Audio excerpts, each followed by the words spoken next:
ପ୍ରେମରେ ଉବୁଡଉ ବିବାହିତ ମହିଳା 5ଟି ଛୁଆଙ୍କୁ ଛାଡ଼ି ଚାଲିଗଲା ବିବାହ କରିବାକୁ ଅନ୍ୟତ୍ର, ଯାହାକି ଏଭଳି ଏକ ଘଟଣା ଦେଖିବାକୁ ମିଳିଛି ହାଟଡି ବ୍ଲକ ପନ୍ଦାଡ଼ ପଞ୍ଚାୟତ ପୋଡ଼ାସିଂଘେଡ଼ି ଗ୍ରାମରେ।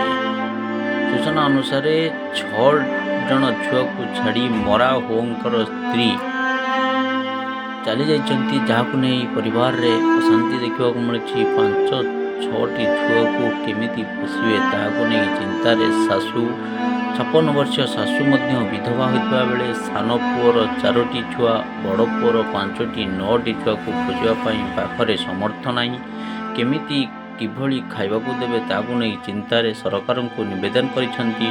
ଏ କଥାରେ ହସ୍ତକ୍ଷେପ କରି ସରକାର ଯଦି ଏ ପିଲାମାନଙ୍କର ଯତ୍ନ ନିଅନ୍ତି ତାହେଲେ ପିଲାମାନେ ଉଚିତ ନ୍ୟାୟ ପାଇବା ସହ ପାଠ ପଢ଼ି ନିଜେ ନିଜର ଭବିଷ୍ୟତ ଗଢ଼ିପାରିବେ ବୋଲି କହିଛନ୍ତି 56 ବର୍ଷୀୟ ସୁକାନ୍ତି ହୋ, ଯାହାକି ଏହି ଛୁଆମାନଙ୍କର ଭାଗ୍ୟ ଓ ଭବିଷ୍ୟତକୁ ଉଜ୍ଜ୍ୱଳ କରିବା ଦିଗରେ ସରକାରଙ୍କର